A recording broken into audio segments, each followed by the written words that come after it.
भांति प्रत्येक आयु के प्रत्येक स्त्री पुरुष के लिए, सबके लिए है। सचमुच गीता संपूर्ण मानव जाति का धर्मशास्त्र है और कितने गौरव की बात है कि गीता आपका धर्मशास्त्र है।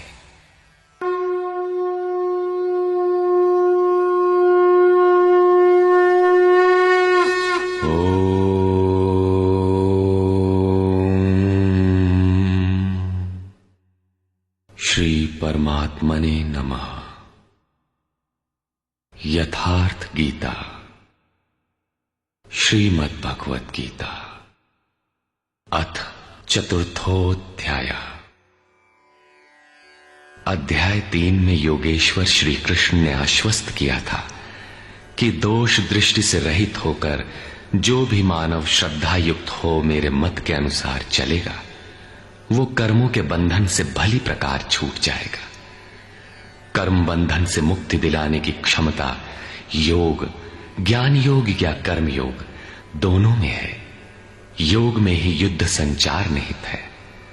प्रस्तुत अध्याय में वे बताते हैं कि इस योग का प्रणेता कौन है, इसका क्रमिक विकास कैसे होता है। श्री भगवान वाच।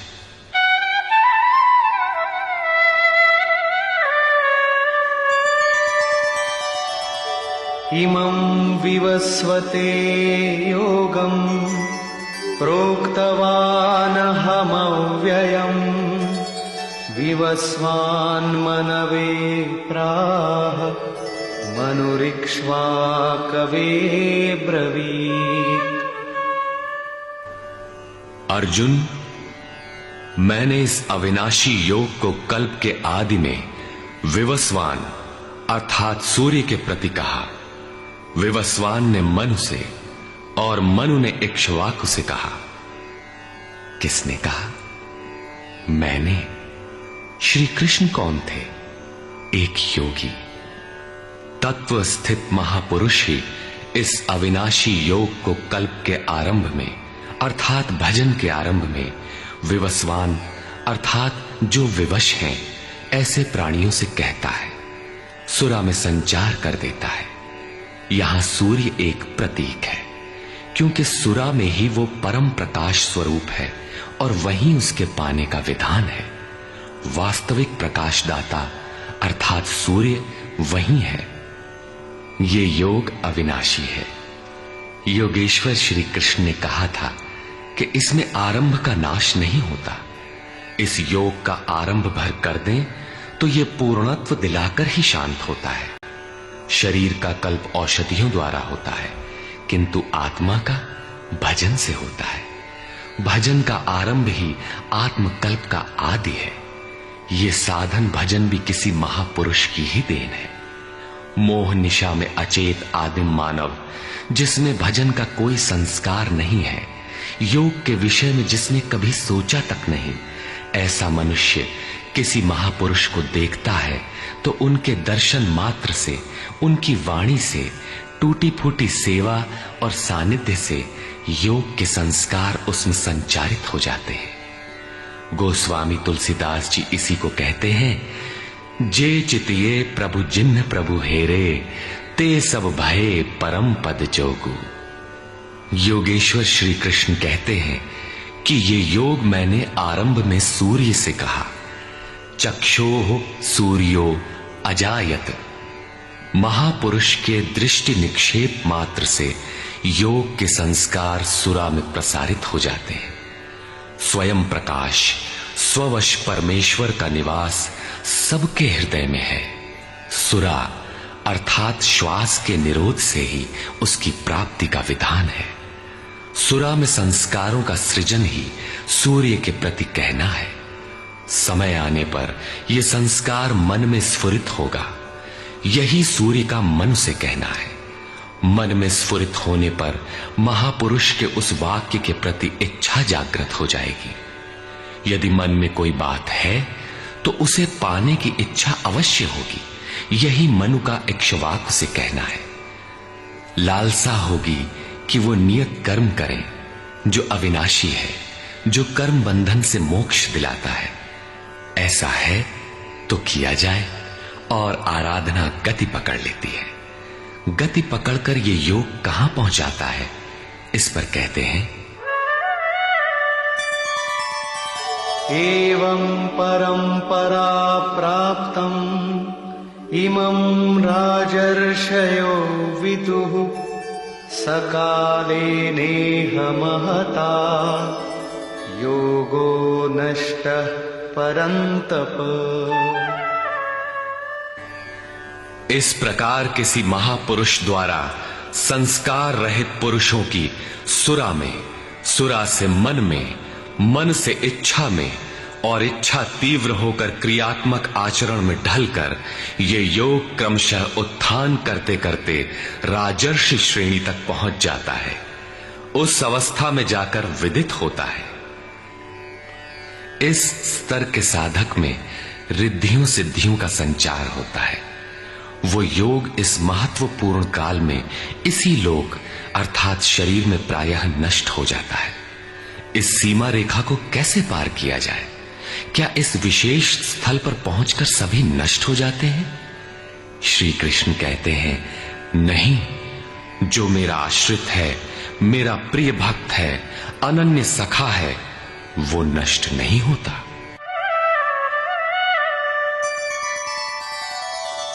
स एवायं मया तेद्य योगः प्रोक्तः पुरातनः भक्तोऽसि मे सखा चेति रहस्यं ह्येतदुत्तमम्। वो ही ये पुरातन योग अब मैंने तेरे लिए वर्णन किया है, क्योंकि तू मेरा भक्त और सखा है, और ये योग उत्तम रहस्यपूर्ण है। अर्जुन क्षत्रिय श्रेणी का साधक था, राजर्षि की अवस्था वाला था, जहां रिद्धियों सिद्धियों के थपेड़े में साधक नष्ट हो जाता है। इस काल में भी योग कल्याण की मुद्रा में ही है, किंतु प्रायः साधक यहां पहुंचकर लड़खड़ा जाते हैं। ऐसा अविनाशी किंतु रहस्यमय योग श्री कृष्ण ने अर्जुन से कहा, क्योंकि नष्ट होने की अवस्था में अर्जुन था ही। क्यों कहा? इसलिए कि तू मेरा भक्त है, अनन्य भाव से मेरे आश्रित है, प्रिय है, सखा है। जिस परमात्मा की हमें चाह है, वो सद्गुरु परमात्मा आत्मा से अभिन्न होकर जब निर्देशन देने लगे, तभी वास्तविक भजन आरंभ होता है। यहां प्रेरक की अवस्था में परमात्मा और सद्गुरु एक दूसरे के पर्याय हैं। जिस सतह पर हम खड़े हैं, उसी स्तर पर जब स्वयं प्रभु हृदय में उतर आए, रोकथाम करने लगे, डगमगाने पर संभालें, तभी मन वश में हो पाता है।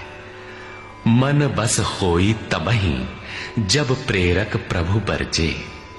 जब तक इष्ट देव रथी होकर, आत्मा से अभिन्न होकर प्रेरक के रूप में खड़े नहीं हो जाते, तब तक सही मात्रा में इस पथ में प्रवेश ही नहीं होता। वो साधक प्रत्याशी अवश्य है, लेकिन भजन उसके पास कहां?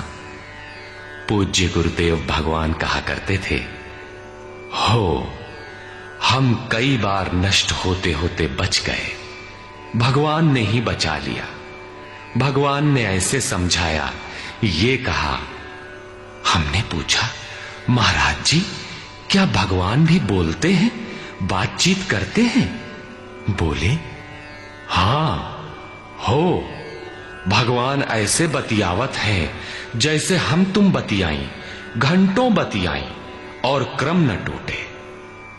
हमें उदासी हुई और आश्चर्य भी कि भगवान कैसे बोलते होंगे, ये तो बड़ी नई बात है। कुछ देर बाद महाराज जी बोले, काहे घबराता है, तो हूं से बतियाई है। अक्षरशः सत्य था उनका कथन, और यही सख्य भाव है। सखा की तरह वे निराकरण करते रहें, तभी इस नष्ट होने वाली स्थिति से साधक पार हो पाता है। अभी तक योगेश्वर श्री कृष्ण ने किसी महापुरुष द्वारा योग के आरंभ, इसमें आने वाले व्यवधान, उससे पार पाने का रास्ता बताया। इस पर अर्जुन ने प्रश्न किया, अर्जुन उवाच।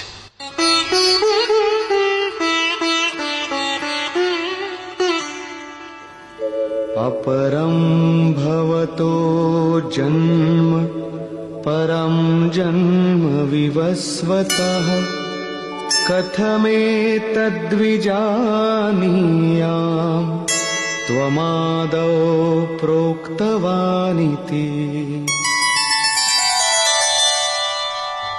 भगवान, आपका जन्म तो अपरम अब हुआ है और मेरे अंदर सुरा का संचार बहुत पुराना है, तो मैं कैसे मान लूं कि इस योग को भजन के आदि में आपने ही कहा था।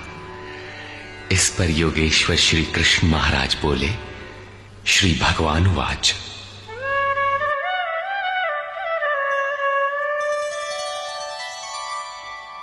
बहूनि मे व्यतीतानि जन्मानि तव चार्जुन तान्यहं वेद सर्वाणि न त्वं वेत्थ परन्तप। अर्जुन, मेरे और तेरे बहुत से जन्म हो चुके हैं। हे परम तप, उन सबको तू नहीं जानता, किंतु मैं जानता हूं। साधक नहीं जानता, स्वरूपस्थ महापुरुष जानता है, अव्यक्त की स्थिति वाला जानता है। क्या आप सबकी तरह पैदा होते हैं? श्री कृष्ण कहते हैं, नहीं, स्वरूप की प्राप्ति शरीर प्राप्ति से भिन्न है। मेरा जन्म इन आंखों से नहीं देखा जा सकता। मैं अजन्मा, अव्यक्त, शाश्वत होते हुए भी शरीर के आधार वाला हूं। अवधू जीवत में कर आशा, मुए मुक्ति गुरु कहे स्वार्थी, झूठा दे विश्वासा। शरीर के रहते ही उस परम तत्व में प्रवेश पाया जाता है। लेश मात्र भी कमी है तो जन्म लेना पड़ता है। अभी तक अर्जुन श्री कृष्ण को अपने समान देहधारी समझता है। वो अंतरंग प्रश्न रखता है, क्या आपका जन्म वैसा ही है जैसा सबका है? क्या आप भी शरीरों की तरह पैदा होते हैं? श्री कृष्ण कहते हैं, अजोऽपि सन्नव्ययात्मा भूतानामीश्वरोऽपि सन् प्रकृतिं स्वामधिष्ठाय संभवाम्यात्ममायया। मैं विनाश रहित, पुनः जन्म रहित और समस्त प्राणियों के स्वर में संचारित होने पर भी अपनी प्रकृति को आधीन करके आत्म माया से प्रकट होता हूं। एक माया तो अविद्या है, जो प्रकृति में ही विश्वास दिलाती है, नीच एवं अधम योनियों का कारण बनती है। दूसरी माया है आत्म माया, जो आत्मा में प्रवेश दिलाती है, स्वरूप के जन्म का कारण बनती है। इसी को योग माया भी कहते हैं, जिससे हम विलग हैं। उस शाश्वत स्वरूप से ये जोड़ती है, मिलन कराती है। उस आत्मिक प्रक्रिया द्वारा मैं अपनी त्रिगुणमयी प्रकृति को अधीन करके ही प्रकट होता हूं। प्रायः लोग कहते हैं कि भगवान का अवतार होगा तो दर्शन कर लेंगे। श्री कृष्ण कहते हैं कि ऐसा कुछ नहीं होता कि कोई दूसरा देख सके। स्वरूप का जन्म पिंड रूप में नहीं होता। श्री कृष्ण कहते हैं, योग साधना द्वारा, आत्म माया द्वारा अपनी त्रिगुणमयी प्रकृति को स्ववश करके मैं क्रमशः प्रकट होता हूं। लेकिन किन परिस्थितियों में?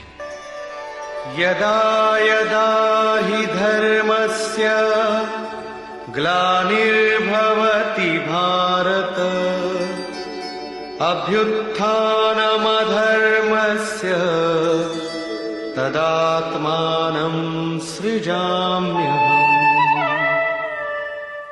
हे अर्जुन, जब जब परम धर्म परमात्मा के लिए हृदय ग्लानि से भर जाता है, जब अधर्म की वृद्धि से भाविक पार पाते नहीं देखता, तब मैं आत्मा को रचने लगता हूं। जब आपका हृदय अनुराग से पूरित हो जाए, उस शाश्वत धर्म के लिए गदगद गिरा नयन बह नीरा की स्थिति आ जाए, जब प्रयत्न करके भी अनुरागी अधर्म का पार नहीं पाता, ऐसी परिस्थिति में मैं अपने स्वरूप को रचता हूं। अर्थात भगवान का आविर्भाव केवल अनुरागी के लिए है और ये अवतार किसी भाग्यवान साधक के अंतराल में होता है। आप प्रकट होकर करते क्या हैं? परित्राणाय साधूनां विनाशाय च दुष्कृतां धर्म संस्थापनार्थाय संभवामि युगे युगे। अर्जुन, साधूनां परित्राणाय परम साध्य एकमात्र परमात्मा है, जिसे साध लेने पर कुछ भी साधना शेष नहीं रह जाती। उस साध्य में प्रवेश दिलाने वाले विवेक, वैराग्य, शम दम इत्यादि दैवी संपद को निर्विघ्न प्रवाहित करने के लिए तथा दुष्कृताम, जिससे दूषित कार्य रूप लेते हैं, उन काम क्रोध राग द्वेषादि विजातीय प्रवृत्तियों को समूल नष्ट करने के लिए तथा धर्म को भली प्रकार स्थिर करने के लिए मैं युग युग में प्रकट होता हूं। युग का तात्पर्य सतयुग, त्रेता, द्वापर में नहीं, युग धर्मों का उतार चढ़ाव मनुष्यों के स्वभाव पर है। युग धर्म सदैव रहे हैं। मानस में संकेत है, नित जुग धर्म हो ही सब केरे, हृदय राम माया के प्रेरे। युग धर्म सभी के हृदय में नित्य होते रहते हैं, अविद्या से नहीं बल्कि विद्या से, राम माया की प्रेरणा से हृदय में होते हैं, जिसे प्रस्तुत श्लोक में आत्म माया कहा गया है। वही है राम माया। हृदय में राम की स्थिति दिला देने वाली, राम से प्रेरित है वो विद्या। कैसे समझा जाए कि अब कौन सा युग कार्य कर रहा है? तो शुद्ध सत्व समता विज्ञाना, कृत प्रभाव प्रसन्न मन जाना। जब हृदय में शुद्ध सत्व गुण ही कार्यरत हो, राजस तथा तामस दोनों गुण शांत हो जाएं, विषमताएं समाप्त हो गई हों, जिसका किसी से द्वेष न हो, विज्ञान हो, अर्थात इष्ट से निर्देशन लेने और उस पर टिकने की क्षमता हो, मन में प्रसन्नता का पूर्ण संचार हो, जब ऐसी योग्यता आ जाए तो सतयुग में प्रवेश मिल गया। इसी प्रकार दो अन्य युगों का वर्णन किया और अंत में तामस बहुत रजो गुण थोरा, कलि प्रभाव विरोध चहुं ओरा। तामस गुण भरपूर हो, किंचित राजसी गुण भी उसमें हो, चारों ओर वैर और विरोध हो, तो ऐसा व्यक्ति कलियुगीन है। जब तामसी गुण कार्य करता है तो मनुष्य में आलस्य, निद्रा, प्रमाद का बाहुल्य होता है। वो कर्तव्य जानते हुए भी उसमें प्रवृत्त नहीं हो सकता, निषिद्ध कर्म जानते हुए भी उससे निवृत्ति नहीं हो सकती। इस प्रकार युग धर्मों का उतार चढ़ाव मनुष्यों की आंतरिक योग्यता पर निर्भर है। किसी ने इन योग्यताओं को 4 युग कहा है, तो कोई इन्हें ही 4 वर्ण का नाम देता है, तो कोई इन्हें ही अति उत्तम, उत्तम, मध्यम और निकृष्ट 4 श्रेणी के साधक कहकर संबोधित करता है। प्रत्येक युग में इष्ट साथ देते हैं।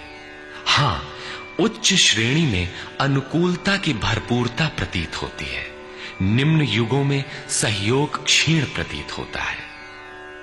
संक्षेप में श्री कृष्ण कहते हैं कि साध्य वस्तु दिलाने वाले विवेक, वैराग्य इत्यादि को निर्विघ्न प्रवाहित करने के लिए तथा दूषण के कारक काम, क्रोध, राग, द्वेष इत्यादि का पूर्ण विनाश करने के लिए, परम धर्म परमात्मा में स्थिर रखने के लिए मैं युग युग में अर्थात हर परिस्थिति, हर श्रेणी में प्रकट होता हूं, बशर्ते कि ग्लानि हो।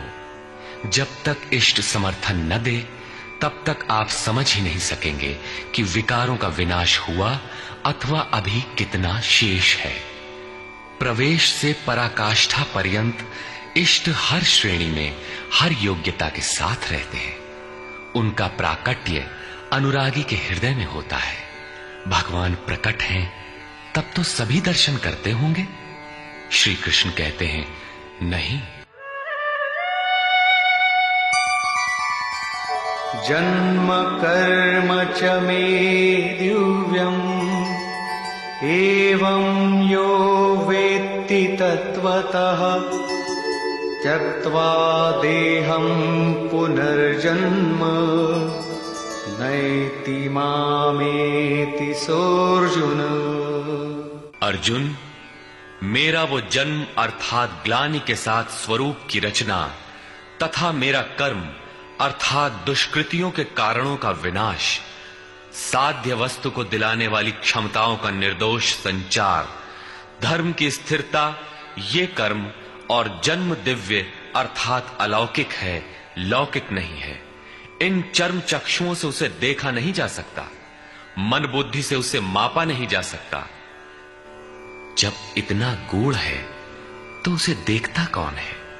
केवल यो वेत्ति तत्वतः, केवल तत्वदर्शी ही मेरे इस जन्म और कर्म को देखता है और मेरा साक्षात करके वो पुनर्जन्म को नहीं प्राप्त होता बल्कि मुझे प्राप्त होता है।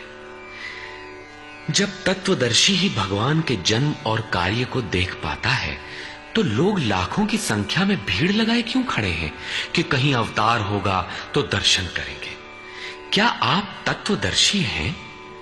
महात्मा वेश में आज भी विविध तरीके से, मुख्यतः महात्मा वेश की आड़ में बहुत से लोग प्रचार करते फिरते हैं कि वे अवतार हैं, या उनके दलाल प्रचार कर देते हैं। लोग भेड़ की तरह अवतार को देखने टूट पड़ते हैं। किंतु श्री कृष्ण कहते हैं कि केवल तत्वदर्शी ही देख पाता है। अब तत्वदर्शी किसे कहते हैं? अध्याय 2 में सत असत का निर्णय देते हुए योगेश्वर श्री कृष्ण ने बताया था कि अर्जुन, असत वस्तु का अस्तित्व नहीं है और सत का तीनों कालों में कभी अभाव नहीं है। तो क्या आप ऐसा कहते हैं? बताया उन्होंने, नहीं, तत्वदर्शियों ने इसे देखा। न किसी भाषाविद ने देखा, न किसी समृद्धिशाली ने देखा। यहां पुनः बल देते हैं कि मेरा आविर्भाव तो होता है लेकिन उसे तत्वदर्शी ही देख पाता है। तत्वदर्शी एक प्रश्न है। ऐसा कुछ नहीं कि 5 तत्व हैं, 25 तत्व हैं, इनकी गणना सीख ली और हो गए तत्वदर्शी। श्री कृष्ण ने आगे बताया कि आत्मा ही परम तत्व है। आत्मा परम से संयुक्त होकर परमात्मा हो जाता है। आत्म साक्षात्कार करने वाला ही इस आविर्भाव को समझ पाता है। सिद्ध है कि अवतार किसी विरही अनुरागी के हृदय में होता है। आरंभ में उसे वो समझ नहीं पाता कि हमें कौन संकेत देता है, कौन मार्गदर्शन करता है, किंतु परम तत्व परमात्मा के दर्शन के साथ ही वो देख पाता है, समझ पाता है और फिर शरीर को त्याग कर पुनर्जन्म को प्राप्त नहीं होता। श्री कृष्ण ने कहा कि मेरा जन्म दिव्य है, इसे देखने वाला मुझे प्राप्त होता है। तो लोगों ने उनकी मूर्ति बना ली, पूजा करने लगे, आकाश में कहीं उनके निवास की कल्पना कर ली। ऐसा कुछ नहीं है। उन महापुरुषों का आशय केवल इतना था कि यदि आप निर्धारित कर्म करें तो पाएंगे कि आप भी दिव्य हैं। आप जो हो सकते हैं वो मैं हो गया हूं। मैं आपकी संभावना हूं, आपका ही भविष्य हूं। अपने भीतर आप जिस दिन ऐसी पूर्णता पा लेंगे तो आप भी वही होंगे जो श्री कृष्ण है। जो श्री कृष्ण का स्वरूप है वही आपका भी हो सकता है। अवतार कहीं बाहर नहीं होता। हां, यदि अनुराग पूरित हृदय हो तो आपके भीतर भी अवतार की अनुभूति संभव है। वे आपको प्रोत्साहित करते हैं कि बहुत से लोग इस मार्ग पर चलकर मेरे स्वरूप को प्राप्त कर चुके हैं। वीतराग भय क्रोधा मन्मया मामुपाश्रिताः बहवो ज्ञान तपसा पूता मद्भावमागता। राग और विराग दोनों से परे वीतराग तथा इसी प्रकार भय अभय, क्रोध अक्रोध दोनों से परे अनन्य भाव से अर्थात अहंकार रहित मेरे शरण हुए बहुत से लोग ज्ञान तप से पवित्र होकर मेरे स्वरूप को प्राप्त हो चुके हैं। अब ऐसा होने लगा हो ऐसी बात नहीं है, ये विधान सदैव से रहा है। बहुत से पुरुष इसी प्रकार से मेरे स्वरूप को प्राप्त हो चुके हैं। किस प्रकार? जिन जिन का हृदय अधर्म की वृद्धि देखकर परमात्मा के लिए ग्लानि से भर गया, उस स्थिति में मैं अपने स्वरूप को रचता हूं। वे मेरे स्वरूप को प्राप्त होते हैं, जिसे योगेश्वर श्री कृष्ण ने तत्व दर्शन कहा था, उसे ही अब ज्ञान कहते हैं। परम तत्व है परमात्मा, उसे प्रत्यक्ष दर्शन के साथ जानना ज्ञान है। ऐसी जानकारी वाले ज्ञानी मेरे स्वरूप को प्राप्त करते हैं। यहां यह प्रश्न पूरा हो गया। अब वे योग्यता के आधार पर भजने वालों का श्रेणी विभाजन करते हैं। ये यथा मां प्रपद्यन्ते तांस्तथैव भजाम्यहम् मम वर्त्मानुवर्तन्ते मनुष्याः पार्थ सर्वशः। पार्थ, जो मुझे जितनी लगन से जैसा भजते हैं, मैं भी उनको वैसा ही भजता हूं, उतनी ही मात्रा में सहयोग देता हूं। साधक की श्रद्धा ही कृपा बनकर उसे मिलती है। इस रहस्य को जानकर सुधी जन संपूर्ण भाव से मेरे मार्ग के अनुसार ही बरतते हैं। जैसा मैं बरतता हूं, जो मुझे प्रिय है वैसा ही आचरण करते हैं। जो मैं कराना चाहता हूं वही करते हैं। भगवान कैसे भजते हैं? वे रथी बनकर खड़े हो जाते हैं, साथ चलने लगते हैं, यही उनका भजना है। दूषित जिनसे पैदा होते हैं, उनका विनाश करने के लिए वे खड़े हो जाते हैं। सत्य में प्रवेश दिलाने वाले सद्गुणों का परित्राण करने के लिए वे खड़े हो जाते हैं। जब तक इष्ट देव हृदय से पूर्णता रथी न हो और हर कदम पर सावधान न करें, तब तक कोई कैसा ही भजनानंदी क्यों न हो, लाख आंख मूंदे, लाख प्रयत्न करे, वो इस प्रकृति के द्वंद्व से पार नहीं हो सकता। वो कैसे समझेगा कि हम कितनी दूरी तय कर चुके, कितना शेष है। इष्ट ही आत्मा से अभिन्न होकर खड़े हो जाते हैं और उसका मार्गदर्शन करते हैं कि तुम यहां पर हो, ऐसे करो, ऐसे चलो। इस प्रकार प्रकृति की खाई पाटते हुए शनैः शनैः आगे बढ़ाते हुए स्वरूप में प्रवेश दिला देंगे।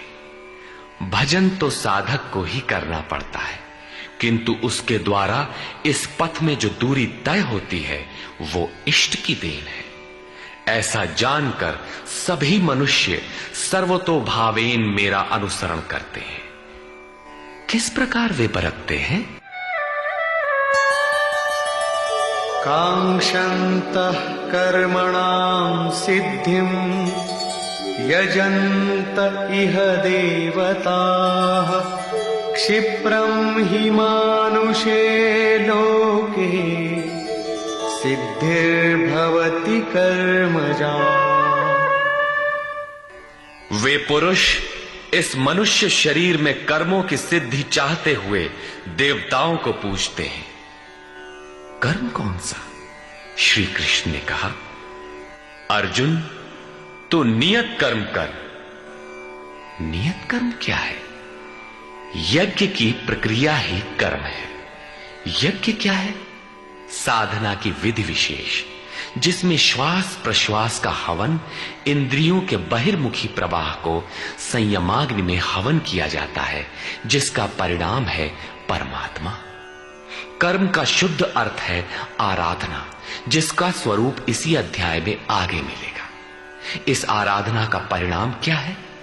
संसिद्धिम, परम सिद्धि परमात्मा, यान्ति ब्रह्म सनातनम, शाश्वत ब्रह्म में प्रवेश, परम नैष्कर्म्य की स्थिति। श्री कृष्ण कहते हैं, मेरे अनुसार बरतने वाले लोग इस मनुष्य लोक में कर्म के परिणाम परम नैष्कर्म सिद्धि के लिए देवताओं को पूजते हैं, अर्थात दैवी संपद को बलवती बनाते हैं। तीसरे अध्याय में उन्होंने बताया था कि इस यज्ञ द्वारा तुम देवताओं की वृद्धि करो, दैवी संपद को बलवती बनाओ। ज्यों ज्यों हृदय देश में वो दैवी संपद उन्नत होगी, त्यों ही त्यों तुम्हारी उन्नति होगी। इस प्रकार परस्पर उन्नति करते हुए परम श्रेय को प्राप्त हो जाओ। अंत तक उन्नति करते जाने की ये अंतः क्रिया है। इसी पर बल देते हुए श्री कृष्ण कहते हैं कि मेरे अनुकूल बरतने वाले लोग इस मनुष्य शरीर में कर्मों की सिद्धि चाहते हुए दैवी संपत्ति को बलवती बनाते हैं, जिससे वो नैष्कर्म्य सिद्धि शीघ्र ही होती है। वो असफल नहीं होती, सफल ही होती है। शीघ्र का तात्पर्य, क्या कर्म में प्रवृत्ति होते ही तत्क्षण ये परम सिद्धि मिल जाती है? श्री कृष्ण कहते हैं, नहीं, इस सोपान पर क्रमशः चढ़ने का विधान है। कोई छलांग लगाकर भावातीत ध्यान जैसा चमत्कार नहीं होता। इस पर देखें। चातुर्वर्ण्यं मया सृष्टं गुणकर्म विभागशः तस्य कर्तारमपि मां विद्य कर्तारमव्ययम्।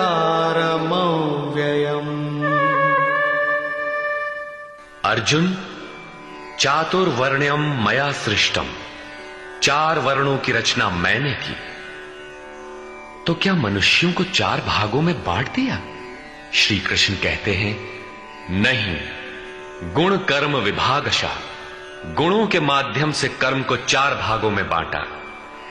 गुण एक पैमाना है, मापदंड है। तामसी गुण होगा तो आलस्य, निद्रा, प्रमाद, कर्म में न प्रवृत्त होने का स्वभाव, जानते हुए भी अकर्तव्य से निवृत्ति न हो पाने की विवशता रहेगी। ऐसी अवस्था में साधन आरंभ कैसे करें? 2 घंटे आप आराधना में बैठते हैं, इस कर्म के लिए प्रयत्नशील होना चाहते हैं, किंतु 10 मिनट भी अपने पक्ष में नहीं पाते। शरीर अवश्य बैठा है, लेकिन जिस मन को बैठना चाहिए वो हवा से बातें कर रहा है, कुतर्कों का जाल बुन रहा है, तरंग पर तरंग छाई है। तो आप बैठे क्यों हैं? समय क्यों नष्ट करते हैं? उस समय केवल परिचर्यात्मकम कर्म शूद्रस्यापि स्वभावजम, जो महापुरुष अव्यक्त की स्थिति वाले हैं, अविनाशी तत्व में स्थित हैं, उनकी तथा इस पथ पर अग्रसर अपने से उन्नत लोगों की सेवा में लग जाओ। इससे दूषित संस्कार शमन होते जाएंगे, साधना में प्रवेश दिलाने वाले संस्कार सबल होते जाएंगे। क्रमशः तामसी गुण न्यून होने पर राजसी गुणों की प्रधानता तथा सात्विक गुण के स्वल्प संचार के साथ साधक की क्षमता वैश्य श्रेणी की हो जाती है। उस समय वही साधक इंद्रिय संयम, आत्मिक संपत्ति का संग्रह स्वभावतः करने लगेगा। कर्म करते करते उसी साधक में सात्विक गुणों का बाहुल्य हो जाएगा, राजसी गुण कम रह जाएंगे, तामसी गुण शांत रहेंगे। उस समय वही साधक क्षत्रिय श्रेणी में प्रवेश पालेगा। शौर्य, कर्म में प्रवृत्त रहने की क्षमता, पीछे न हटने का स्वभाव, सब भावों पर स्वामी भाव, प्रकृति के तीनों गुणों को काटने की क्षमता उसके स्वभाव में ढल जाएगी। वही कर्म और सूक्ष्म होने पर मात्र सात्विक गुण कार्यरत रह जाने पर मन का शमन, इंद्रियों का दमन, एकाग्रता, सरलता, ध्यान, समाधि, ईश्वरीय निर्देश, आस्तिकता इत्यादि ब्रह्म में प्रवेश दिलाने वाली स्वाभाविक क्षमता के साथ वही साधक ब्राह्मण श्रेणी का कहा जाता है। ये ब्राह्मण श्रेणी के कर्म की निम्नतम सीमा है। जब वही साधक ब्रह्म में स्थित हो जाता है, उस अंतिम सीमा में वो स्वयं में न ब्राह्मण रहता है, न क्षत्रिय, न वैश्य, न शूद्र, किंतु दूसरों के मार्गदर्शन हेतु वही ब्राह्मण है। कर्म एक ही है, नियत कर्म आराधना। अवस्था भेद से इसी कर्म को ऊंची नीची 4 सीढ़ियों में बांटा। किसने बांटा? किसी योगेश्वर ने बांटा। अव्यक्त स्थिति वाले महापुरुष ने बांटा। उसके कर्ता मुझ अविनाशी को अकर्ता ही जान। क्यों?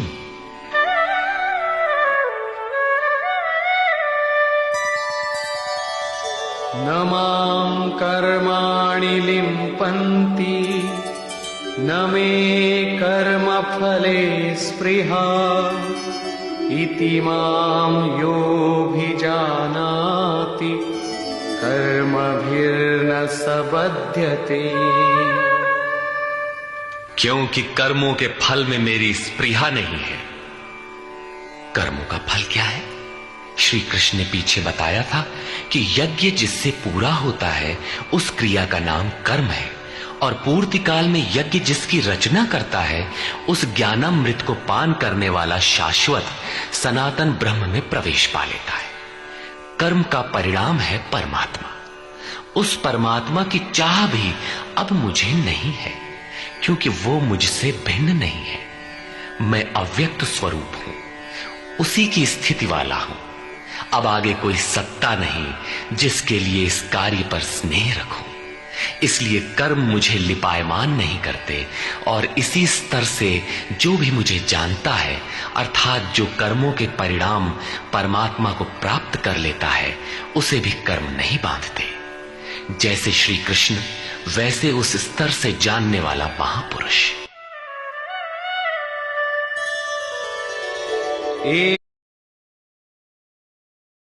एवं ज्ञात्वा कृतं कर्म पूर्वैरपि मुमुक्षुभिः कुरु कर्मैव तस्मात् त्वं पूर्वैः पूर्वतरं कृतम्।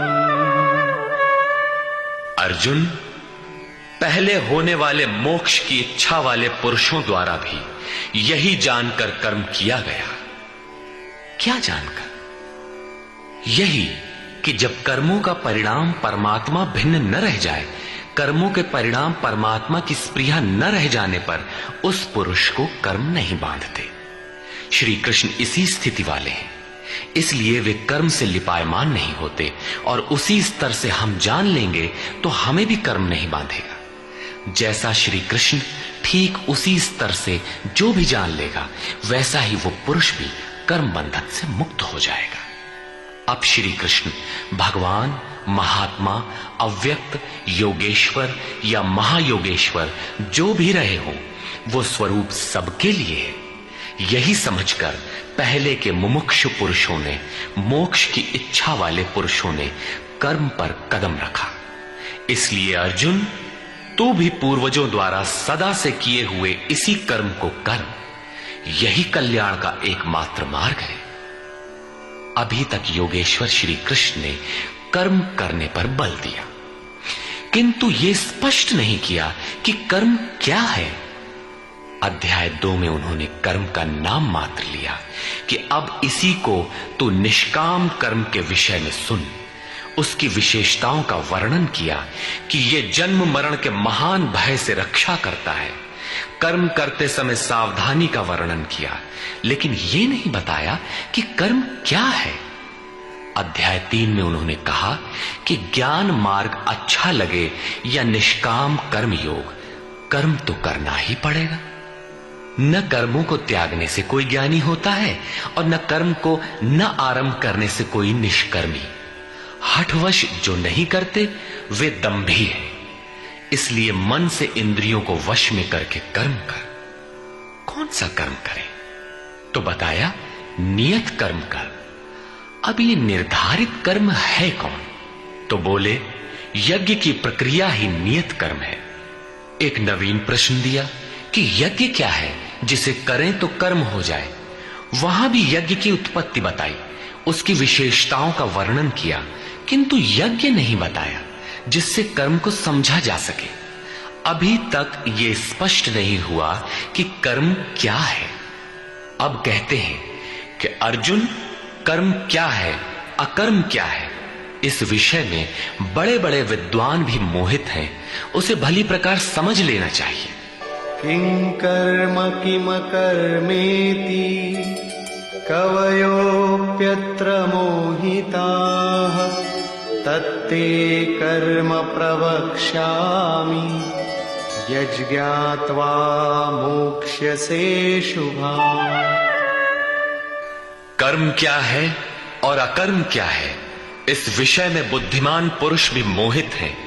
इसलिए मैं वो कर्म तेरे लिए अच्छी तरह से कहूंगा जिसे जानकर तू अशुभात मोक्ष से, अशुभ अर्थात संसार बंधन से भली प्रकार छूट जाएगा। कर्म कोई ऐसी वस्तु है जो संसार बंधन से मुक्ति दिलाती है। इसी कर्म को जानने के लिए श्री कृष्ण पुनः बल देते हैं।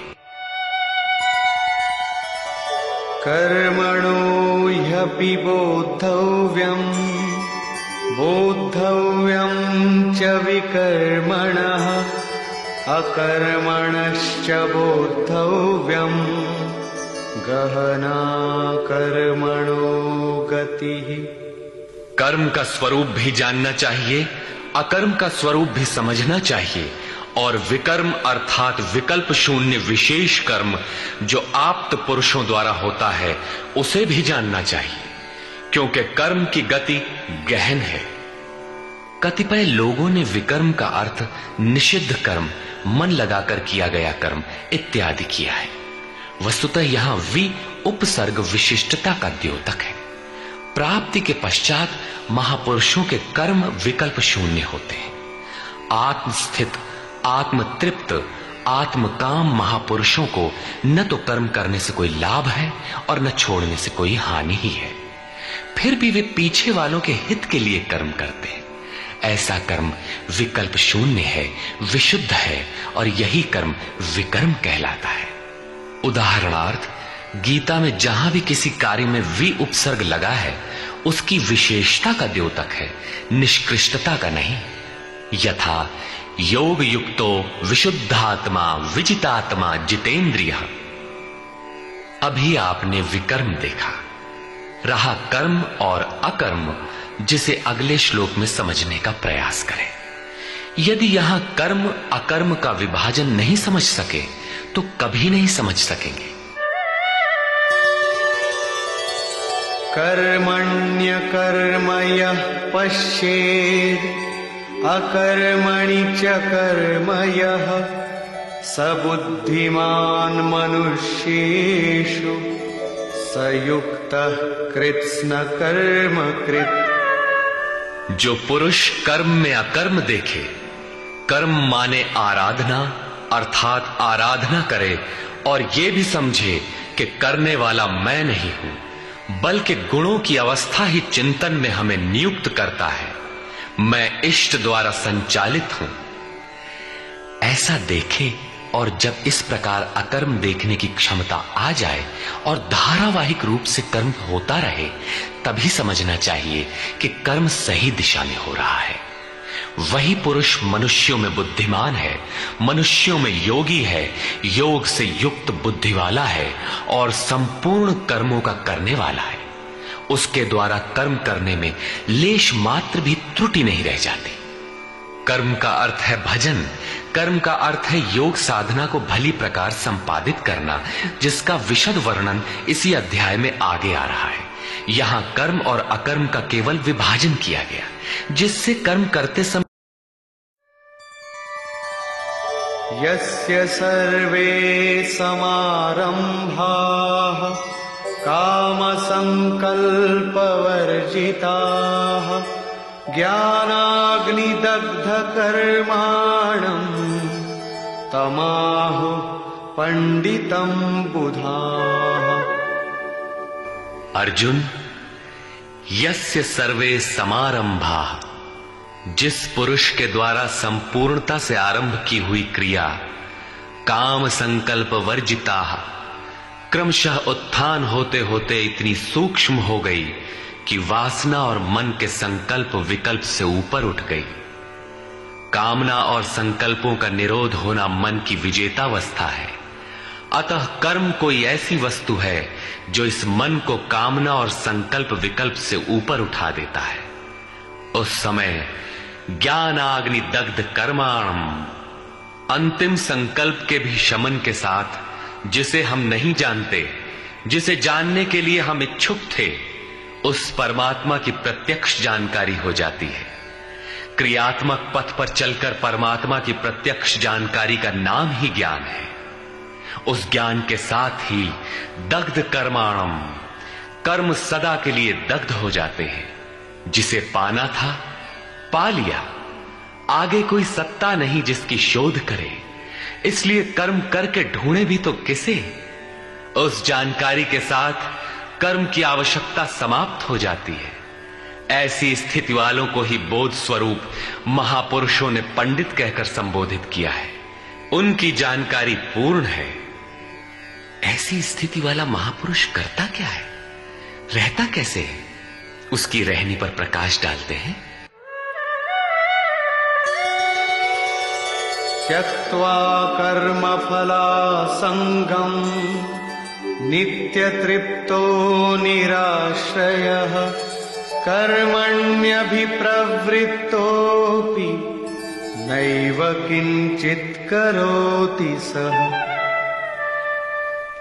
अर्जुन, वह पुरुष सांसारिक आश्रय से रहित होकर नित्य वस्तु परमात्मा में ही तृप्त रहकर कर्मों के फल परमात्मा की आसक्ति को भी त्याग कर कर्म में अच्छी प्रकार बरतता हुआ भी कुछ नहीं करता।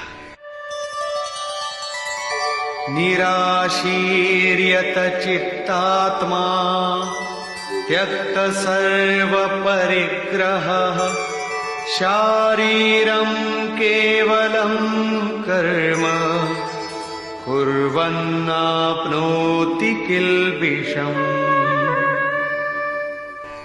जिसने अंतःकरण और शरीर को जीत लिया है, भोगों की संपूर्ण सामग्री जिसने त्याग दी है, ऐसे आशा रहित पुरुष का शरीर केवल कर्म करता दिखाई भर पड़ता है।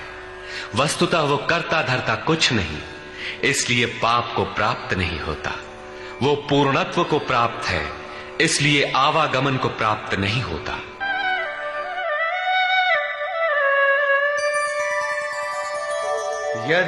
यदृच्छालाभ संतुष्टो द्वन्द्वातीतो विमत्सरः समः सिद्धावसिद्धौ च कृत्वापि न निबध्यते।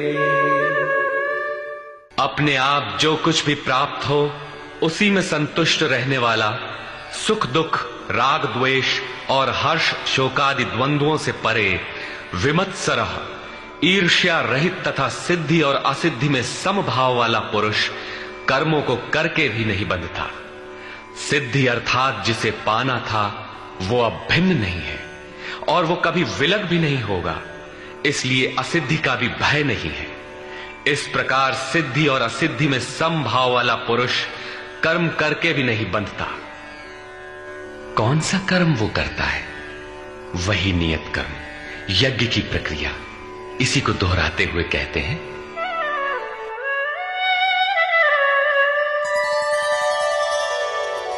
गत संगस्य मुक्तस्य ज्ञानावस्थित चेतसः यज्ञायाचरतः कर्म समग्रं प्रविलीयते। अर्जुन, यज्ञायाचरतः कर्म, यज्ञ का आचरण ही कर्म है और साक्षात्कार का नाम ही ज्ञान है। इस यज्ञ का आचरण करके साक्षात्कार के साथ ज्ञान में स्थित संग दोष और आसक्ति से रहित मुक्त पुरुष के संपूर्ण कर्म भली प्रकार विलीन हो जाते हैं। वे कर्म कोई परिणाम उत्पन्न नहीं कर पाते, क्योंकि कर्मों का फल परमात्मा उनसे भिन्न नहीं रह गया। अब फल में कौन सा फल लगेगा? इसलिए उन मुक्त पुरुषों को अपने लिए कर्म करने की आवश्यकता समाप्त हो जाती है। फिर भी लोक संग्रह के लिए वे कर्म करते ही हैं और करते हुए भी वे इन कर्मों से लिप्त नहीं होते। जब करते हैं तो लिप्त क्यों नहीं होते? इस पर कहते हैं, ब्रह्मार्पणं ब्रह्म हविः ब्रह्माग्नौ ब्रह्मणाहुतम् ब्रह्मैव तेन गन्तव्यम् ब्रह्म कर्म समाधिना।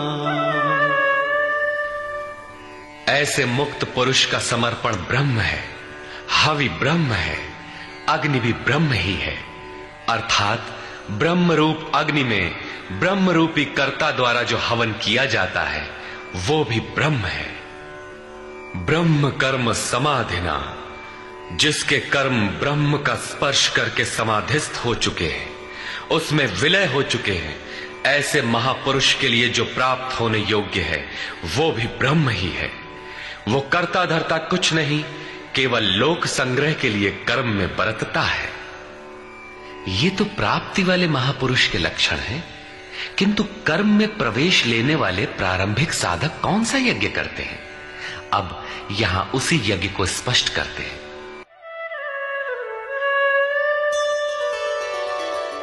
दैवमेवापरे यज्ञम् योगिनः पर्युपासते ब्रह्माग्नावपरे यज्ञम् यज्ञेनैवोपजुह्वति। गत श्लोक में योगेश्वर श्री कृष्ण ने परमात्म स्थित महापुरुषों के यज्ञ का निरूपण किया, किंतु दूसरे योगी जो अभी उस तत्व में स्थित नहीं हुए हैं, क्रिया में प्रवेश करने वाले हैं, वे आरंभ कहां से करें? इस पर कहते हैं कि दूसरे योगी लोग दैवम यज्ञम अर्थात दैवी संपद को अपने हृदय में बलवती बनाते हैं, जिसके लिए ब्रह्मा का निर्देश था कि इस यज्ञ द्वारा तुम लोग देवताओं की उन्नति करो। ज्यों-ज्यों हृदय देश में दैवी संपद अर्जित होगी, वही तुम्हारी प्रगति होगी और क्रमशः परस्पर उन्नति करके परम श्रेय को प्राप्त करो। दैवी संपद को हृदय देश में बलवती बनाना प्रवेशिका श्रेणी के योगियों का यज्ञ है। वो दैवी संपद अध्याय 16 के आरंभिक 3 श्लोकों में वर्णित है, जो हैं तो सब में केवल महत्वपूर्ण कर्तव्य समझकर उनकी जागृति करें, उनमें लगे। इन्हीं को इंगित करते हुए योगेश्वर ने कहा कि अर्जुन, तू शोक मत कर, क्योंकि तू दैवी संपद को प्राप्त हुआ है। तू मुझ में निवास करेगा, मेरे ही शाश्वत स्वरूप को प्राप्त करेगा, क्योंकि ये दैवी संपद परम कल्याण के लिए ही है। और इसके विपरीत आसुरी संपद नीच और अधम योनियों का कारण है। इसी आसुरी संपद का हवन होने लगता है, इसलिए ये यज्ञ है और यहीं से यज्ञ का आरंभ है। दूसरे योगी ब्रह्माग्नौ पर ब्रह्म परमात्म रूप अग्नि में यज्ञ के द्वारा ही यज्ञ का अनुष्ठान करते हैं। श्री कृष्ण ने आगे बताया कि इस शरीर में अधियज्ञ मैं हूं। यज्ञों का अधिष्ठाता अर्थात यज्ञ जिसमें विलय होते हैं वो पुरुष मैं हूं। श्री कृष्ण एक योगी थे, सद्गुरु थे। इस प्रकार दूसरे योगी जन ब्रह्म रूपी अग्नि में यज्ञ अर्थात यज्ञ स्वरूप सद्गुरु को उद्देश्य बनाकर यज्ञ का अनुष्ठान करते हैं। सारांशतः सद्गुरु के स्वरूप का ध्यान करते हैं। श्रोत्रादीनीन्द्रियाण्यन्ये संयमाग्निषु जुह्वति शब्दादीन् विषयानन्य इंद्रियाग्निषु जुह्वति। अन्य योगी जन श्रोत्रादिक अर्थात श्रोत्र, नेत्र, त्वचा, जिह्वा, नासिका सब इंद्रियों को संयम रूपी अग्नि में हवन करते हैं, अर्थात इंद्रियों को विषयों से समेटकर संयत कर लेते हैं। यहां आग नहीं जलती। जैसे अग्नि में डालने से हर वस्तु भस्मसात हो जाती है, ठीक इसी प्रकार संयम ही एक अग्नि है जो इंद्रियों के संपूर्ण बहिर्मुखी प्रवाह को दग्ध कर देता है। दूसरे योगी लोग शब्दादिक अर्थात शब्द, स्पर्श, रूप, रस और गंध विषयों को इंद्रिय रूपी अग्नि में हवन कर देते हैं, अर्थात उनका आशय बदलकर साधना परक बना लेते हैं। साधक को संसार में रहकर ही तो भजन करना है। सांसारिक लोगों के भले बुरे शब्द उससे टकराते ही रहते हैं। विषयोत्तेजक ऐसे शब्दों को सुनते ही साधक उनके आशय को योग, वैराग्य सहायक, वैराग्योत्तेजक भावों में बदलकर इंद्रिय रूपी अग्नि में हवन कर देते हैं। जैसे कि एक बार अर्जुन अपने चिंतन में रत था, अकस्मात उसके कर्ण कुहरों में संगीत लहरी झंझना उठी। उसने सिर उठाकर देखा तो उर्वशी खड़ी थी, जो एक वेश्या थी। सभी उसके रूप पर मुग्ध हो झूम रहे थे, किंतु अर्जुन ने उसे स्नेहिल दृष्टि से मातृवत देखा। उस शब्द रूप से मिलने वाले विकार विलीन हो गए, इंद्रियों के अंतराल में ही समाहित हो गए। यहां इंद्रिय ही अग्नि है। अग्नि में डाली हुई वस्तु जैसे भस्मसात हो जाती है, उसी प्रकार आशय बदलकर इष्ट के अनुकूल ढाल लेने पर विषयोत्तेजक रूप, रस, गंध, स्पर्श और शब्द भी भस्म हो जाते हैं। साधक पर कुप्रभाव नहीं डाल पाते। साधक इन शब्दादिकों में रुचि नहीं लेता, इन्हें ग्रहण नहीं करता। इन श्लोकों में अपरे, अन्य शब्द एक ही साधक की ऊंची नीची अवस्थाएं हैं। एक ही यज्ञकर्ता का ऊंचा नीचा स्तर है, न कि अपरे अपरे कहने से कोई अलग अलग यज्ञ। सर्वाणि इंद्रियकर्माणि प्राणकर्माणि चापरे आत्मसंयमयोगाग्नौ जुह्वति ज्ञानदीपिते।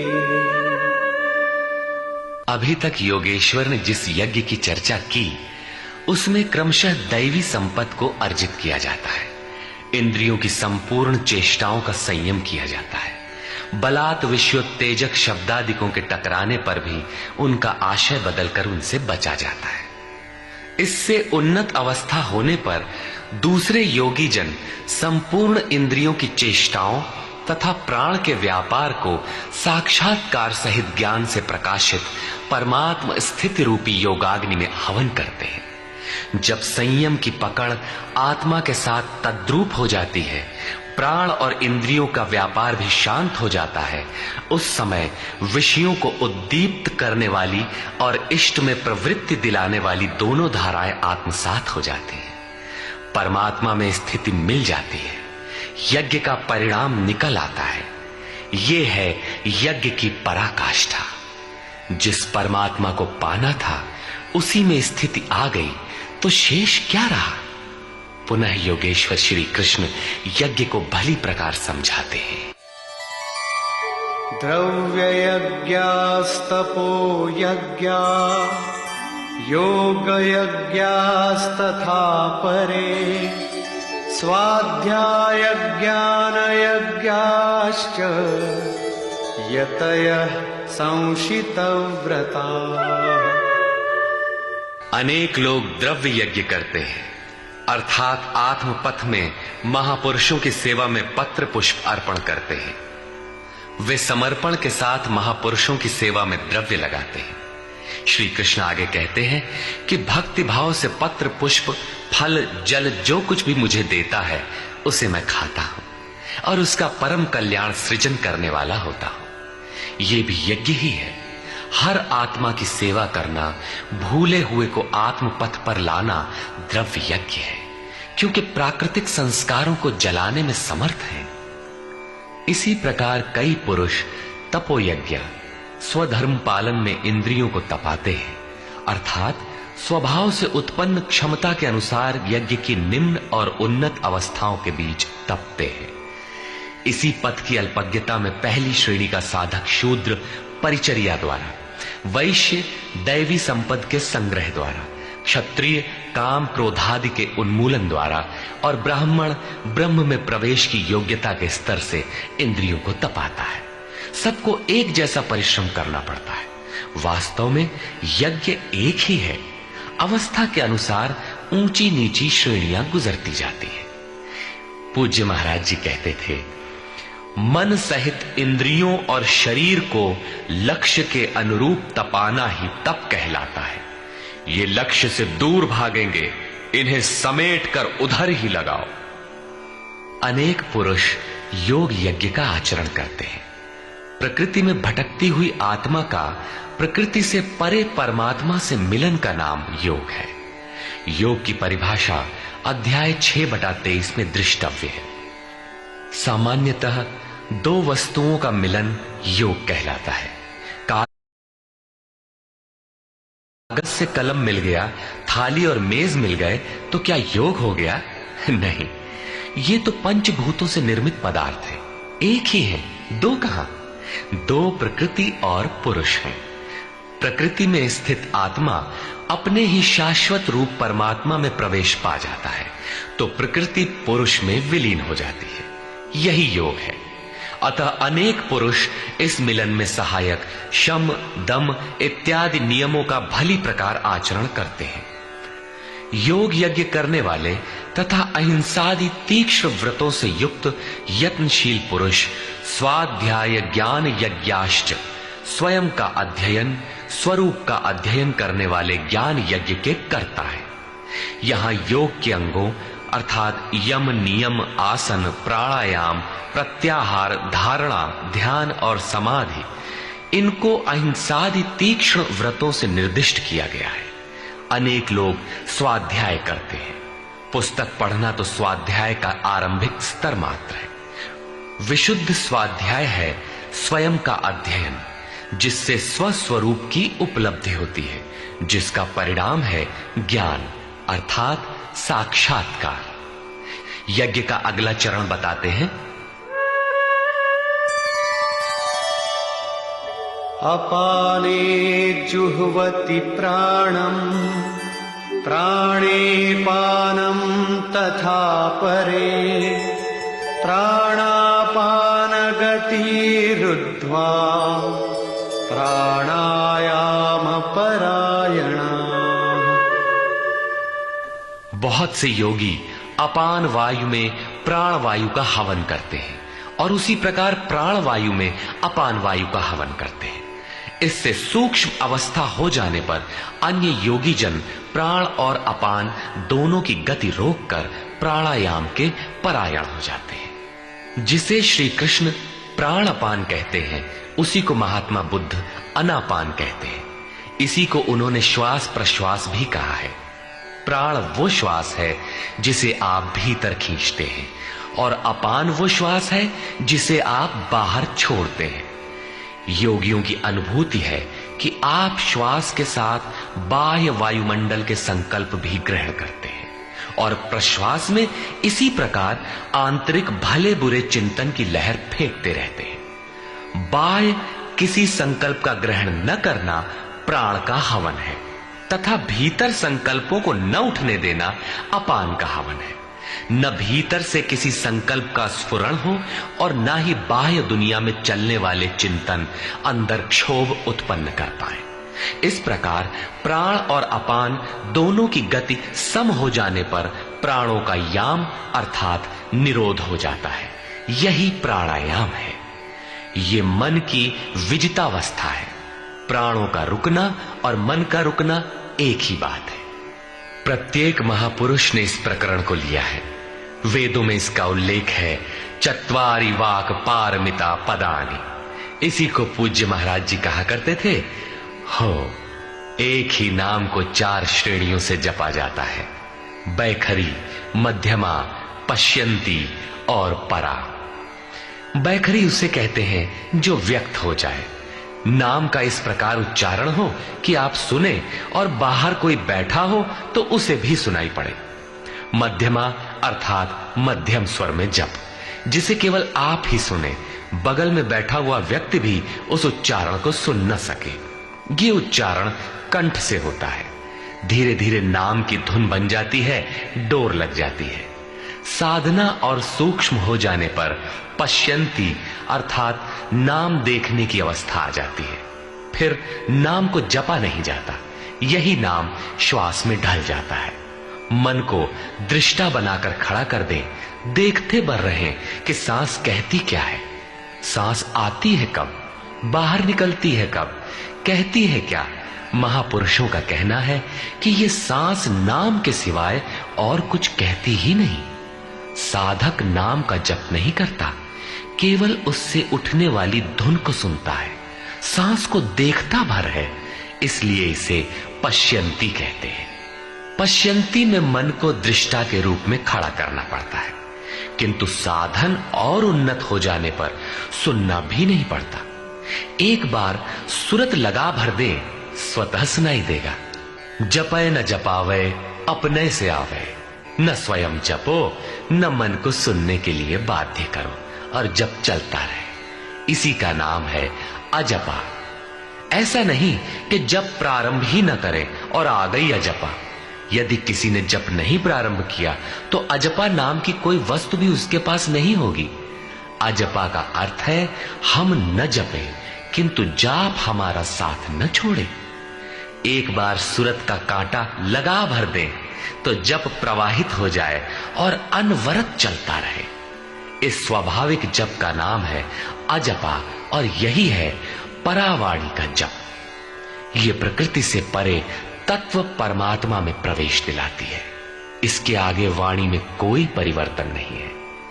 परम का दिग्दर्शन करा के उसी में विलीन हो जाती है, इसलिए इसे परा कहते हैं। मन श्वास के साथ जुड़ा है। जब श्वास पर दृष्टि है, श्वास में नाम ढल चुका है, भीतर से न तो किसी संकल्प का उत्थान है और न बाह्य वायुमंडल के संकल्प भीतर प्रवेश कर पाते हैं। यही मन पर विजय की अवस्था है। इसी के साथ यज्ञ का परिणाम निकल आता है। अपरे नियताहाराः प्राणान् प्राणेषु जुह्वति सर्वेप्येते यज्ञविदो यज्ञक्षपितकल्मषाः। दूसरे नियमित आहार करने वाले प्राण को प्राणों में ही हवन करते हैं। पूज्य महाराज जी कहा करते थे कि योगी का आहार दृढ़, आसन दृढ़ और निद्रा दृढ़ होनी चाहिए। आहार विहार पर नियंत्रण बहुत आवश्यक है। ऐसे अनेक योगी प्राण को प्राण में ही हवन कर देते हैं, अर्थात श्वास लेने पर ही ध्यान केंद्रित रखते हैं, प्रश्वास पर ध्यान नहीं देते। सांस आई तो सुना ओम, पुनः सांस आई तो ओम सुनते रहें। इस प्रकार यज्ञों द्वारा नष्ट पाप वाले ये सभी पुरुष यज्ञ के जानकार हैं। इन निर्दिष्ट विधियों में से यदि कहीं से भी करते हैं तो वे सभी यज्ञ के ज्ञाता हैं। अब यज्ञ का परिणाम बताते हैं।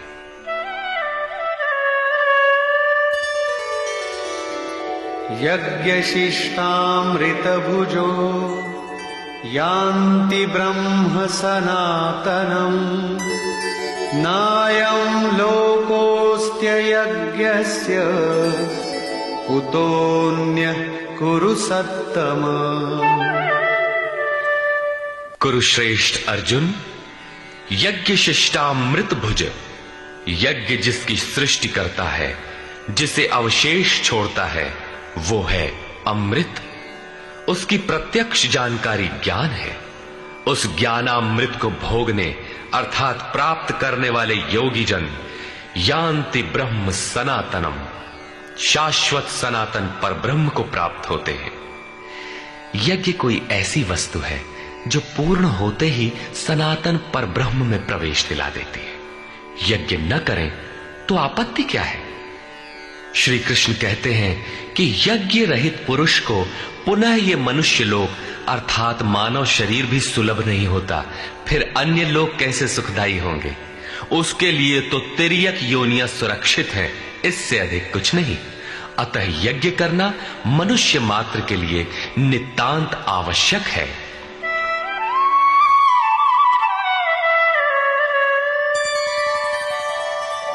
एवं बहुविधा यज्ञा वितता ब्रह्मणो मुखे कर्मजान् विद्धितान् सर्वान् एवं ज्ञात्वा विमोक्ष्यसे। इस प्रकार उपर्युक्त बहुत प्रकार के यज्ञ वेद की वाणी में कहे गए हैं, ब्रह्म के मुख से विस्तारित है। प्राप्ति के पश्चात महापुरुषों के शरीर को परब्रह्म धारण कर लेता है। ब्रह्म से अभिन्न अवस्था वाले उन महात्माओं की बुद्धि मात्र यंत्र होती है, उनके द्वारा वो ब्रह्म ही बोलता है। उसकी वाणी में इन यज्ञों का विस्तार किया गया है। इन सब यज्ञों को तू कर्म जान विद्धि, कर्म से उत्पन्न हुआ जान। यही पहले भी कहे आए हैं, यज्ञ कर्म समुद्भवः। उन्हें इस प्रकार क्रियात्मक चलकर जान लेने पर, जैसा अभी बताया था, यज्ञ करके जिनका पाप नष्ट हो चुका हो वही यज्ञ के यथार्थ ज्ञाता है। अतः अर्जुन, तू विमोक्ष्य से संसार बंधन से पूर्णतः छूट जाएगा। यहां योगेश्वर ने कर्म को स्पष्ट कर दिया। वो हरकत कर्म है जिससे उपर्युक्त यज्ञ पूर्ण होते हैं। अब यदि दैवी संपत्ति का अर्जन, सद्गुरु का ध्यान, इंद्रियों का संयम, श्वास का प्रश्वास में हवन, प्रश्वास का श्वास में हवन, प्राणापान की गति का निरोध खेती करने से होता हो, व्यापार नौकरी या राजनीति करने से होता हो, तो आप करिए। यज्ञ तो ऐसी क्रिया है जो पूर्ण होते ही तत्क्षण परब्रह्म में प्रवेश दिला देती है। बाह्य किसी भी कार्य से आप तत्क्षण ब्रह्म में प्रवेश पा जाते हो तो कीजिए। वस्तुतः ये सब के सब यज्ञ चिंतन की अंतः क्रियाएं हैं, आराधना का चित्रण है जिससे आराध्य देव विदित होता है। यज्ञ उस आराध्य तक की दूरी तय करने की निर्धारित प्रक्रिया विशेष है। ये यज्ञ श्वास प्रश्वास, प्राणायाम इत्यादि जिस क्रिया से संपन्न होते हैं उस कार्य प्रणाली का नाम कर्म है। कर्म का शुद्ध अर्थ है आराधना, चिंतन। प्रायः लोग कहते हैं कि संसार में कुछ भी किया जाए हो गया कर्म, कामना से रहित होकर कुछ भी करते जाओ हो गया निष्काम कर्मयोग। कोई कहता है कि अधिक लाभ के लिए विदेशी वस्त्र बेचते हैं तो आप सकामी हैं, देश सेवा के लिए स्वदेशी बेचें तो हो गया निष्काम कर्मयोग। निष्ठा पूर्वक नौकरी करें, हानि लाभ की चिंता से मुक्त होकर व्यापार करें, हो गया निष्काम कर्मयोग। जय पराजय की भावना से मुक्त होकर युद्ध करें, चुनाव लड़ें, हो गए निष्कर्मी। मरोगे तो मुक्ति हो जाएगी। वस्तुतः ऐसा कुछ भी नहीं है। योगेश्वर श्री कृष्ण ने स्पष्ट शब्दों में बताया कि इस निष्काम कर्म में निर्धारित क्रिया एक ही है, व्यवसायात्मिका बुद्धि रेकेह कुरु नंदन। अर्जुन, तू निर्धारित कर्म को कर। यज्ञ की प्रक्रिया ही कर्म है। यज्ञ क्या है? श्वास प्रश्वास का हवन, इंद्रियों का संयम, यज्ञ स्वरूप महापुरुष का ध्यान, प्राणायाम, प्राणों का निरोध। ये यज्ञ जिससे होने लगे उस क्रिया का नाम कर्म है। संपूर्ण गीता में एक भी श्लोक ऐसा नहीं है जो सांसारिक कार्य व्यापारों का समर्थन करता हो। प्रायः यज्ञ का नाम आने पर लोग बाहर एक यज्ञ वेदी बनाकर तिल जौ लेकर स्वाहा बोलते हुए हवन प्रारंभ कर देते हैं। ये एक धोखा है। द्रव्य यज्ञ दूसरा है जिसे श्री कृष्ण ने कई बार कहा, किंतु पशु बलि, वस्तुदाह इत्यादि से इसका कोई संबंध नहीं है। श्रेयान् द्रव्यमयाद् यज्ञात् ज्ञानयज्ञः परन्तप सर्वं कर्माखिलं पार्थ ज्ञाने परिसमाप्यते। अर्जुन, सांसारिक द्रव्यों से सिद्ध होने वाले यज्ञ की अपेक्षा ज्ञान यज्ञ, जिसका परिणाम ज्ञान अर्थात साक्षात्कार है, यज्ञ जिसकी सृष्टि करता है, उस अमृत तत्व की जानकारी का नाम ज्ञान है। ऐसा यज्ञ श्रेयस्कर है, परम कल्याणकारी है। हे पार्थ, संपूर्ण कर्म ज्ञान में शेष हो जाते हैं, परिसमाप्यते, भली प्रकार समाहित हो जाते हैं। ज्ञान यज्ञ की पराकाष्ठा है। उसके पश्चात कर्म किए जाने से न कोई लाभ है और न छोड़ देने से उस महापुरुष की कोई क्षति ही होती है। इस प्रकार भौतिक द्रव्यों से होने वाले यज्ञ भी यज्ञ है, किंतु उस यज्ञ की तुलना में जिसका परिणाम साक्षात्कार है, उस ज्ञान यज्ञ की अपेक्षा अत्यंत अल्प है। आप करोड़ का हवन करें, सैकड़ों यज्ञ वेदी बना लें, सतपथ पर द्रव्य लगावें, साधु संत महापुरुषों की सेवा में द्रव्य लगावें, किंतु इस ज्ञान यज्ञ की अपेक्षा अल्प है। वस्तुतः यज्ञ श्वास प्रश्वास का है, इंद्रियों के संयम का है, मन के निरोध का है, जैसा श्री कृष्ण अभी बता आए। इस यज्ञ को प्राप्त कहां किया जाए, उसकी विधि कहां से सीखें? यथा तद्विद्धि प्रणिपातेन परिप्रश्नेन सेवया उपदेक्षन्ति ते ज्ञानम् ज्ञानिनस्तत्त्वदर्शिनः।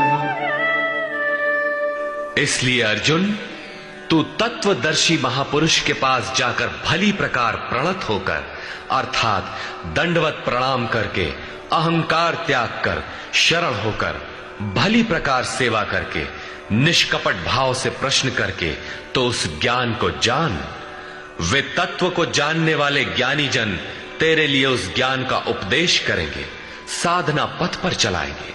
समर्पित भाव से सेवा करने के उपरांत ही इस ज्ञान को सीखने की क्षमता आती है।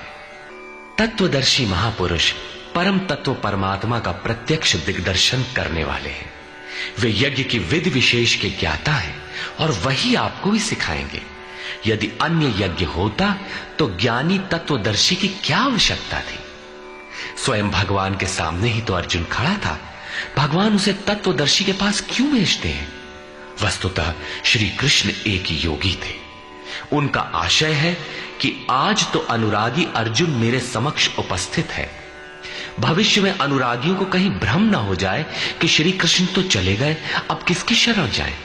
इसलिए उन्होंने स्पष्ट किया कि तत्वदर्शी के पास जाओ, वे ज्ञानी जन तुझे उपदेश देंगे और यज्ञात्वा न पुनर्मोहम् एवं यास्यसि पांडव येन भूतान्यशेषेण द्रक्ष्यस्यात्मन्यथो मयि। उस ज्ञान को उनके द्वारा समझकर तू इस प्रकार फिर कभी मोह को प्राप्त नहीं होगा। उनसे दी गई जानकारी के द्वारा उस पर चलते हुए तू अपनी आत्मा के अंतर्गत संपूर्ण भूतों को देखेगा, अर्थात सभी प्राणियों में इसी आत्मा का प्रसार देखेगा। जब सर्वत्र एक ही आत्मा के प्रसार को देखने की क्षमता आ जाएगी, उसके पश्चात तू मुझ में प्रवेश करेगा। अतः उस परमात्मा को पाने का साधन तत्व स्थित महापुरुष के द्वारा है। ज्ञान के संबंध में, धर्म और शाश्वत सत्य के संबंध में श्री कृष्ण के अनुसार किसी तत्वदर्शी से ही पूछने का विधान है।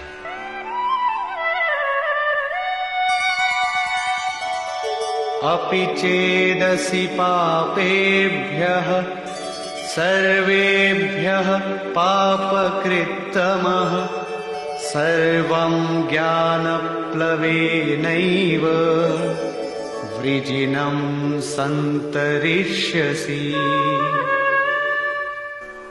यदि तू सब पापियों से भी अधिक पाप करने वाला है, तब भी ज्ञान रूपी नौका द्वारा सभी पापों से निसंदेह भली प्रकार तर जाएगा।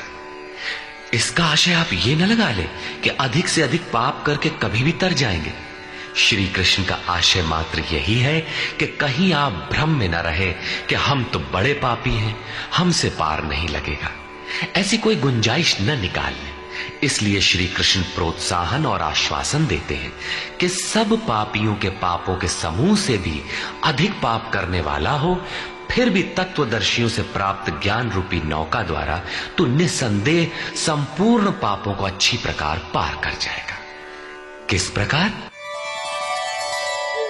यथैधांसि समिद्धोऽग्निः भस्मसात् कुरुतेऽर्जुन ज्ञानाग्निः सर्वकर्माणि भस्मसात् कुरुते तथा। अर्जुन, जिस प्रकार प्रज्वलित अग्नि ईंधन को भस्म कर देता है, ठीक उसी प्रकार ज्ञान रूपी अग्नि संपूर्ण कर्मों को भस्म कर देता है। यह ज्ञान की प्रवेशिका नहीं है जहां से यज्ञ में प्रवेश मिलता है, वरन यह ज्ञान अर्थात साक्षात्कार की पराकाष्ठा का चित्रण है, जिसमें पहले विजातीय कर्म भस्म होते हैं और फिर प्राप्ति के साथ चिंतन कर्म भी उसी में विलय हो जाते हैं। जिसे पाना था पा लिया, अब आगे चिंतन कर किसे ढूंढे? ऐसा साक्षात्कार वाला ज्ञानी संपूर्ण शुभाशुभ कर्मों का अंत कर लेगा। वो साक्षात्कार होगा कहां? बाहर होगा अथवा भीतर? इस पर कहते हैं,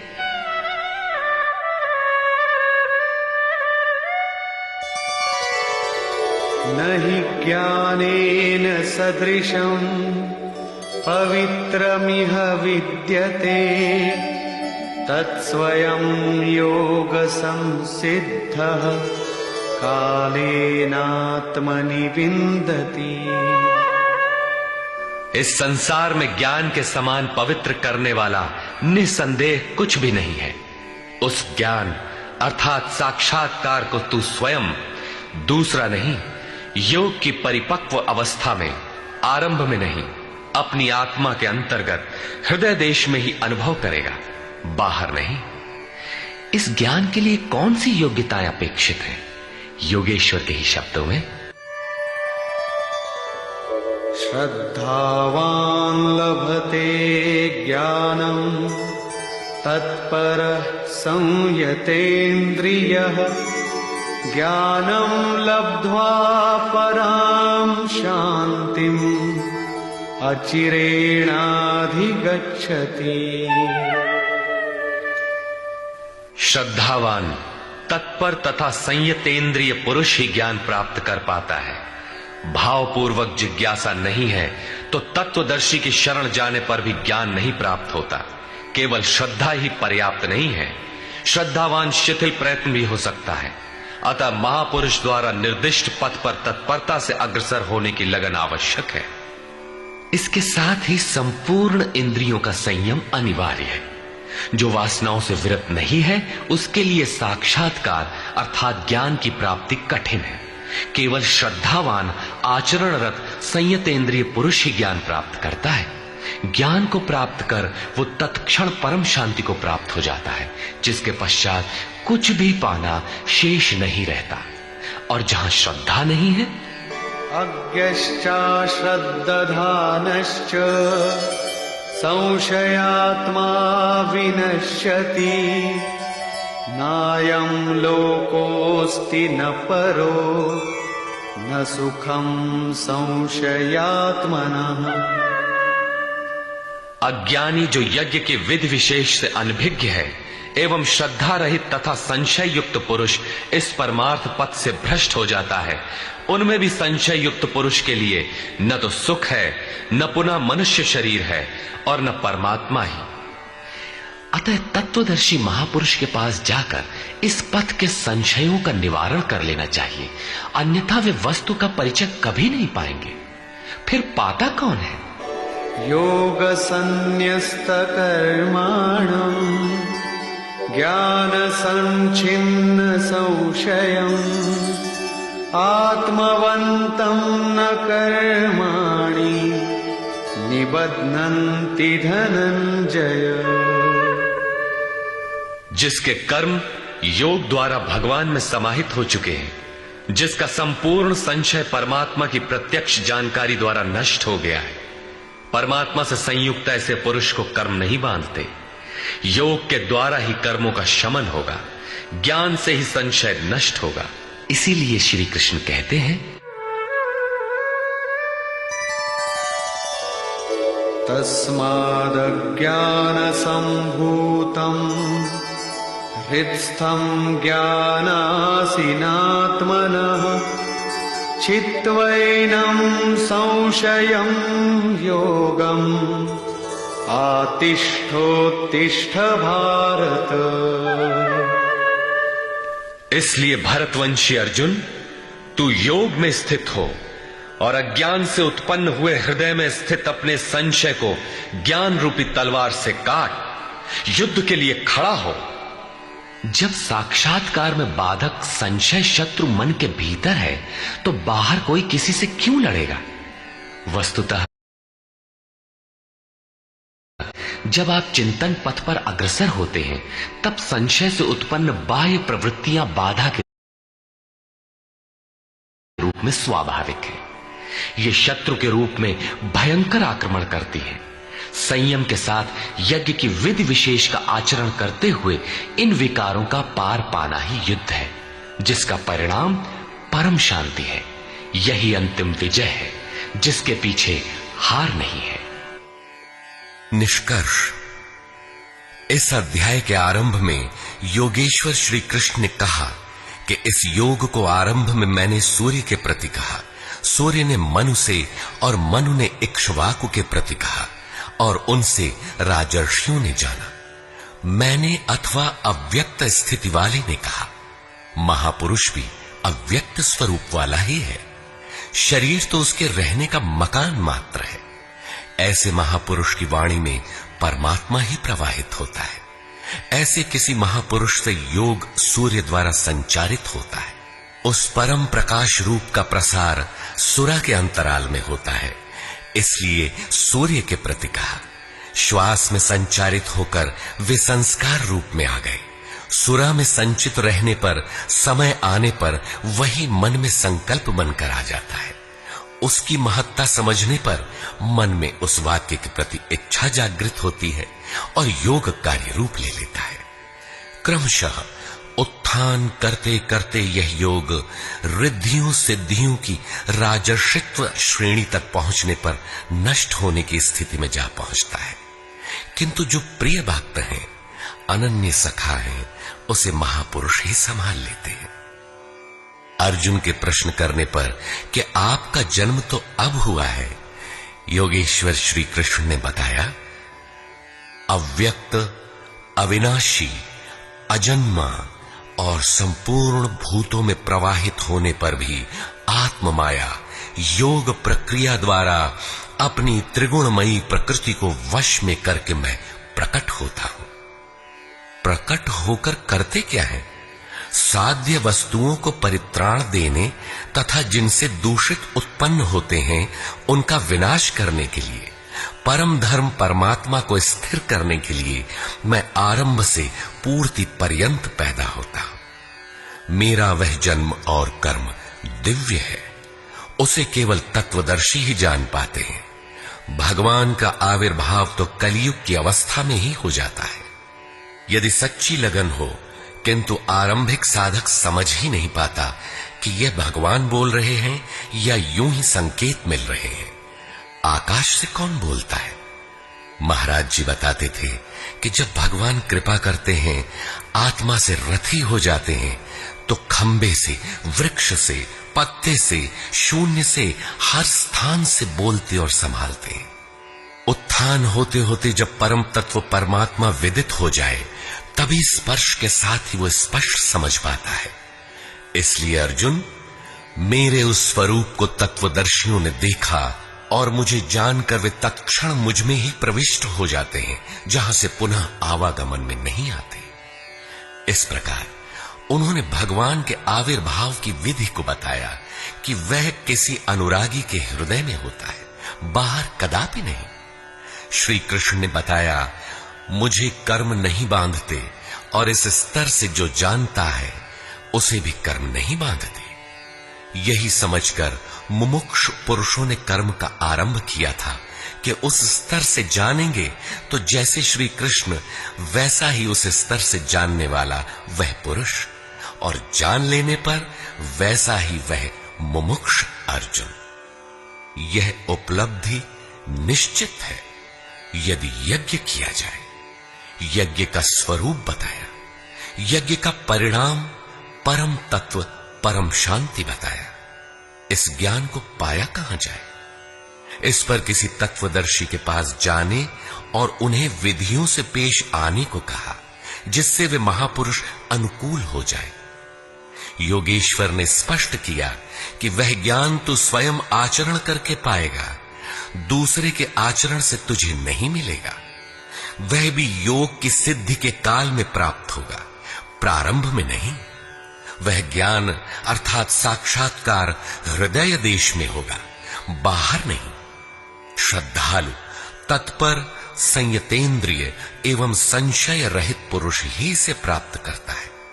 अतः हृदय में स्थित अपने संशय को वैराग्य की तलवार से काट। यह हृदय देश की लड़ाई है। बाह्य युद्ध से गीतोक्त युद्ध का कोई प्रयोजन नहीं है। इस अध्याय में योगेश्वर श्री कृष्ण ने मुख्य रूप से यज्ञ का स्वरूप स्पष्ट किया और बताया कि यज्ञ जिससे पूरा होता है उसे करने अर्थात कार्य प्रणाली का नाम कर्म है। कर्म को भली प्रकार इसी अध्याय में स्पष्ट किया।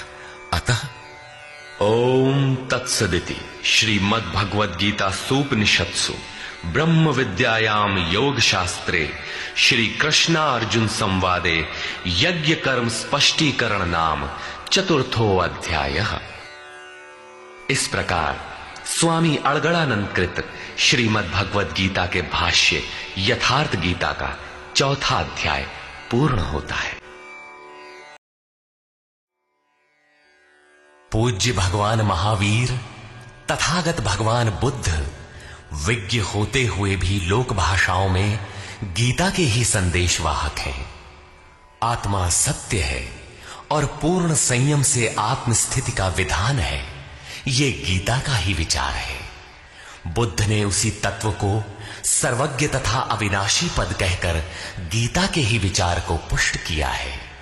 इतना ही नहीं, अपितु विश्व वाडमय में धर्म के नाम पर जो कुछ भी सार सर्वस्व है, जैसे एक ईश्वर, प्रार्थना, पश्चाताप, तप इत्यादि गीता के ही उपदेश हैं। वही उपदेश स्वामी श्री अड़गड़ानंद जी के मुखाब से निःसृत यथार्थ गीता कैसेट रूप में मानव मात्र की मुक्ति का दिव्य संदेश बनकर उपस्थित है।